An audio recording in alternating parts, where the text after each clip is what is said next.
All right, so what if you could just create two coins, put 1 trillion on each, and have 2 trillion? That's what we're going to talk about in this video. This was just absolutely too good not to talk about with you guys here on the channel.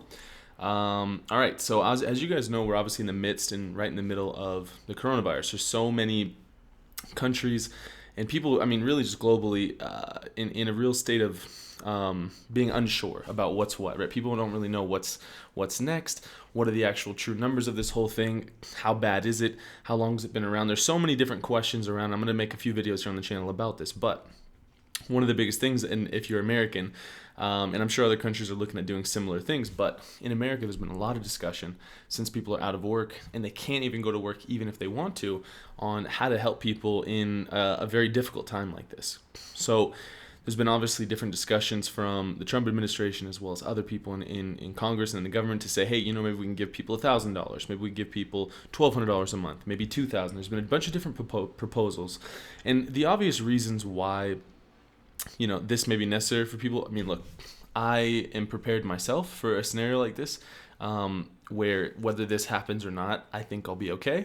But I understand that so many people aren't, right? And obviously, I think following sound principles for money is very important. And if people just think money grows on trees and you can just print it, obviously we've seen a lot of the repercussions of that. Of course, the U.S. is in somewhat of a different scenario than, let's say, a country like Venezuela, where if they do the exact same things with their money as America did with their money, there'd be different results, and over a much different time scale because of, A, the U.S. military, and B, the global dependency on the U.S. dollar within oil markets. But nonetheless, I had to share this proposal with you guys.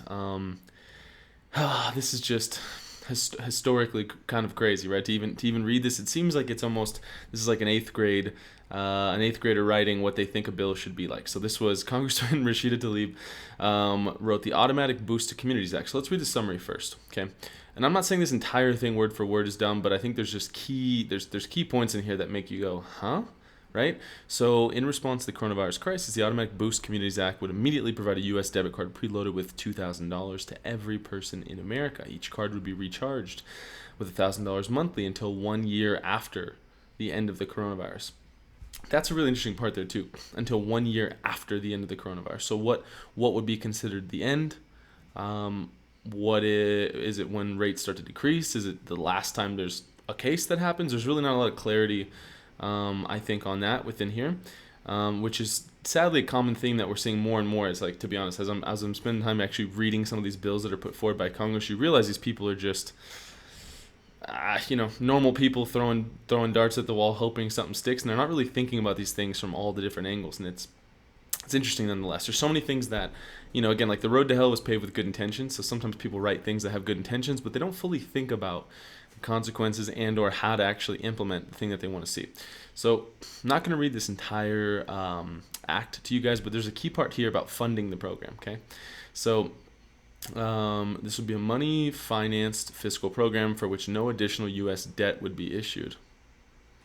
Instead, the program would be funded directly from the Treasury using its legal authority to create money via coin seigniorage, which is a statutory delegation of Congress's constitutional power of the purse. Okay, here's the real interesting part. The mechanics of this funding approach would be as follows. The Treasury Secretary would direct the U.S. Mint to issue two $1 trillion platinum coins. Congress would direct the Federal Reserve to purchase the newly issued coins at full face value.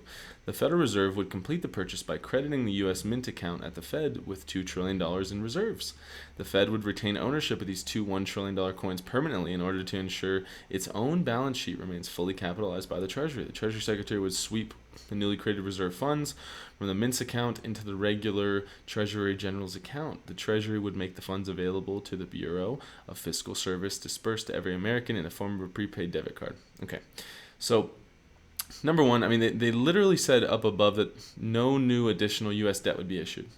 So what's the $2 trillion coming from? It's coming from the Federal Reserve. What do? They print money, right? They print the U.S. dollar. So either you're saying that they just have $2 trillion sitting there that has already existed, is already accounted for, no big deal, or they don't have an exact understanding of the concept of how money works, and to understand that you can't just print two $50 tokens, put trillion on them, and then have 2 trillion show up and expect there to be no consequences down the road from that. Look, I realize that we're in a tough situation, and so everyone's sort of grasping for answers and straws and what to do in a time like this.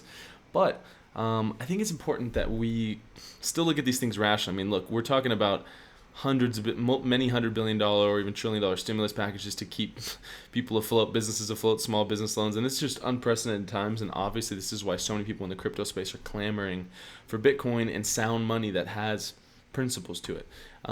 So how this will play out and the time frame it'll play out is a bit uncertain at this point. But obviously, so many people look at Bitcoin and cryptocurrency generally as a hedge against countries who do things like this. But this is just, to me, and correct me if I'm wrong in the comments below, but this idea of creating two $1 trillion coins and then just saying, give us 2 trillion is a bit ridiculous, I think, in my world.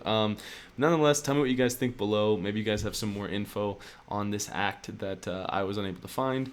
If you guys like this video, please like the video, comment below, and I'll see you guys next time. Thanks.